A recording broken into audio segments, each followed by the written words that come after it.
हर रोज एक नई कहानी देखने के लिए चैनल को सब्सक्राइब करें और बेल आइकन दबाना ना भूलें। लवली हंसते हुए अपनी माँ से फोन पर बात करते हुए सफाई कर रही होती है। तभी उसकी सास कलावती उसकी आवाज सुनकर कमरे में आकर कहती है, हंस ले और जोर जोर से हंस ले ताकि पड़ोसियों को भी पता चले कि कलावती की बहू कैसे राक्षसों की तरह हंसती है। माँ, मैं बाद में कॉल करती हूँ।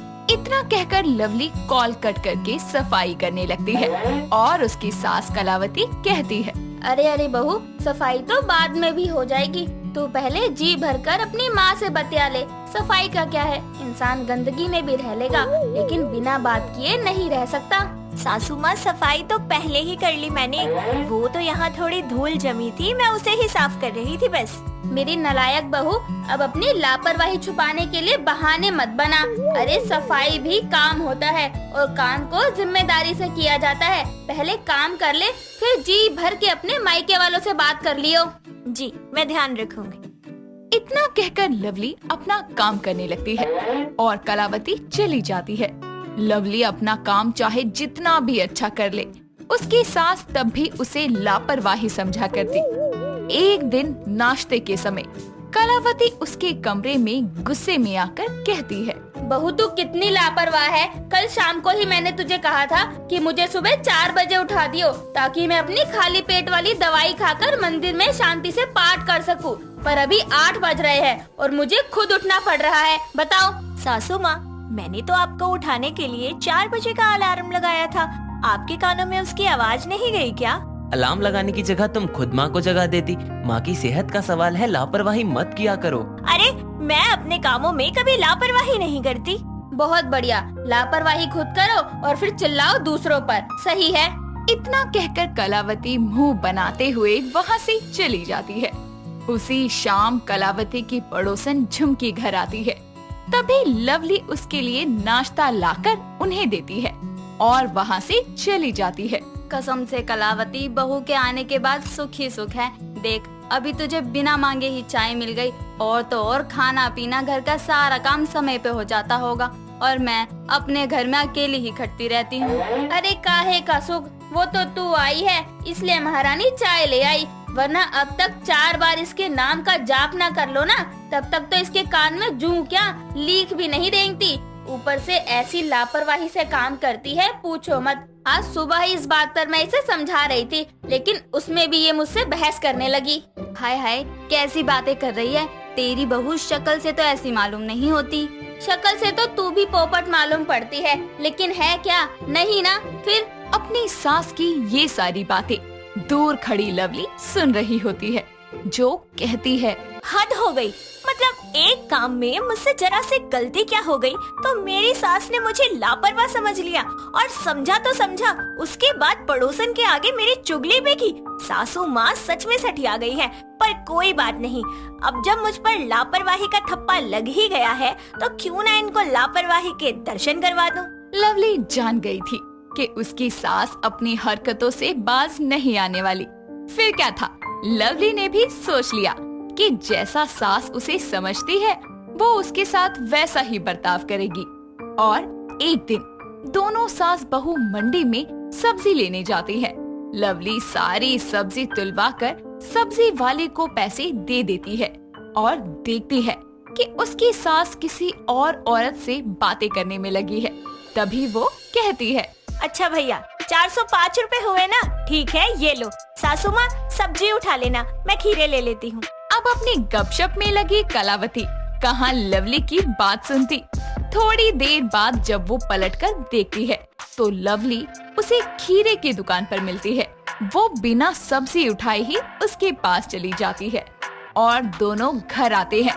तो लवली कहती है, लाइए सासू माँ, सब्जी दीजिए, मैं फ्रिज में रख देती हूँ। सब्जी? कौन सी सब्जी?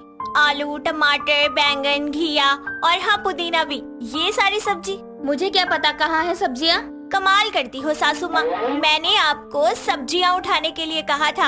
अब ये तो मत कहना कि आपने सुना नहीं, क्योंकि मैंने कहा था इसका मतलब सब्जियाँ वहीं रह गई। अरे क्या सुना नहीं, बताओ। सब्जी तूने छाटी, तुलवाई तूने, पैसे तूने दिए, तो सब्जियां उठाने में तुझे मौत आ रही थी। मतलब पैसे देकर सब्जियां वहीं छोड़ आई। इतनी लापरवाह हो गई है तू। सासू माँ, मैं लापरवाह हूँ तो क्या हुआ, कम से कम आपको तो ध्यान रखना चाहिए ना। चलिए अब दोबारा मंडी चलते हैं। अरे ओ, दोबारा मंडी चलते हैं, दिमाग का इलाज करा जाके। पैसे तेरे पापा जी नहीं भेज रहे जो फूक कर आ जाओ दोबारा से। तू रहने दे, मैं खुद ही जाकर लेकर आती हूँ सब्जी। इतना कहकर कलावती दोबारा मंडी के लिए निकल जाती है और लवली मुस्कुराने लगती है। अगली सुबह लवली कान में एयरफोन लगाए बिना फैन ऑफ किए ही झाड़ू लगा रही होती है। तभी सारी धूल उड़कर सामने से आ रही कलावती के मुंह पर जाती है और वो खांसते हुए कहती है, अरे ओ नासपीटी, ये क्या कर रही है? क्या सासू माँ, क्या बड़बड़ा रही हो? थोड़ा ऊंचा बोलो ना, सुनाई नहीं दे रहा। अरे तभी वो जाकर फैन ऑफ करती है और उसके कान से एयरफोन निकालकर सोफे पर पटकते हुए कहती है, ये पंखा चलाकर कौन झाड़ू लगा रहा है? ये तो फूल झाड़ू लग रही है। ओहो, पंखा चल रहा था क्या? मुझे तो पता ही नहीं चला सासू माँ। मतलब बहू, तू दिन पर दिन इतनी लापरवाह कैसे होती जा रही है? बताओ, सारी धूल मुझ पर उड़ेल दी। सासू माँ, मुझे याद ही नहीं आया कि झाड़ू लगाने से पहले पंखा भी बंद करना पड़ता है। आप सही कहती हो कि एक साथ दो काम करना लापरवाही ही होती है। मैं एक काम करती हूँ, झाड़ू कटका छोड़कर पहले आराम से गाने सुन लेती हूँ। वैसे भी झाड़ू पोछा तो मैं रोज ही करती हूँ, गाने तो मैं कभी कभी सुनती हूँ। इतना कहकर वो हंसते हुए वहाँ से चली जाती है। उसका ऐसा बर्ताव देखकर कलावती हैरान होकर बोलती है, ये बहू को आखिर हो क्या गया है? मैं जितनी बार इसे लापरवाह कहती हूँ, ये अगली बार उससे बड़ी लापरवाही करती है।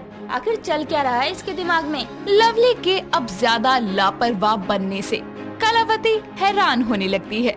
समय बीतता है और अब लवली हर छोटे छोटे काम में लापरवाही करने लगती है। एक दिन हॉल में पोछा लगाते वक्त वो जानबूझकर पंखा नहीं चलाती।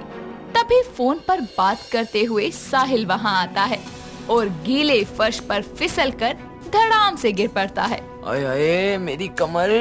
हाय हाय, कैसे गिर गया तू? ला मुझे अपना हाथ दे। कलावती साहिल को उठाने के लिए अपना हाथ आगे बढ़ाती है, लेकिन उसे उठाते उठाते वो खुद भी फर्श पर गिर जाती है और कहती है, हाय दैया, मार डाला रे। अरे नासपीटी, पोछा लगा रही है या फर्श धो रही है? इतना गीला कर रखा है फर्श। अरे अकल क्या घास चरने गई है तेरी? अरे लवली, जब इतना गीला पोछा लगा रही थी तो पंखा भी चालू कर लेती ताकि फर्श सूख सके। ओहो, मैं कितनी लापरवाह हो गई हूँ, पंखा चालू करना भूल गई। बस कर, तेरी लापरवाही की तो हद हो गई। उस दिन पंखा बंद करना भूल गई और आज चलाना भूल गई। इतनी लापरवाह तो तू नहीं थी। हाय मेरी कमर। हाँ सासू माँ, वही तो, मुझे तो लापरवाह बनने पर आपने ही मजबूर किया है। अभी देखो ना, जब मैं सारे काम सही करती थी तब भी आपको उसमें मेरी लापरवाही नजर आती थी। फिर मैंने सोचा कि जब मुझ पर लापरवाही का टैग लग ही गया है तो क्यों ना खुल के लापरवाही कर ली जाए। मतलब ये सब तुमने जानबूझकर किया? अभी ये लापरवाही का नगाड़ा बंद करो और हमें संभालो। हाँ हाँ, क्यों नहीं। इतना कहकर वो दोनों की तरफ अपना हाथ बढ़ाती है और दोनों उसे भी अपने साथ जमीन पर पटक देते हैं और लवली दर्द भरी आवाज में कहती है, आए हाय, मिल गई आपको शांति, अपने साथ साथ मेरी भी कमर में लचक लाकर। हाँ तो और बनने लापरवाह बहू। इसी बात पर सास बहू और बेटा जमीन पर पड़े पड़े हंसने लगते हैं। दोस्तों, अगर आपको ये कहानी पसंद आई तो इसे लाइक करें, शेयर करें और कमेंट करके बताएं कि कहानी में आपको सबसे अच्छा क्या लगा।